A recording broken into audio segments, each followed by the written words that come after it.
जो लोग काफिर हुए और काफिर ही मरे, ऐसों पर अल्लाह की और फरिश्तों की और इंसानों की सबकी लानत।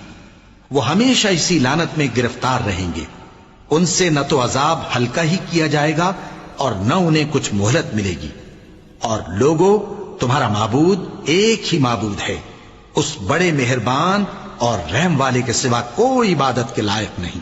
बेशक आसमानों और जमीन के पैदा करने में और रात और दिन के एक दूसरे के पीछे आने जाने में और कश्तियों और जहाजों में जो समंदर में लोगों के फायदे के लिए रवा हैं, और में जिसको अल्लाह आसमान से बरसाता और उससे जमीन को उसके मुर्दा हो जाने के बाद जिंदा यानी खुश्क हो जाने के बाद सरसब्ज कर देता है, और जमीन पर हर किस्म के जानवर फैलाने में और हवाओं के चलाने में और बादलों में जो आसमान और जमीन के दरमियान घिरे रहते हैं, अक्लमंदों के लिए अल्लाह की कुदरत की निशानियां हैं।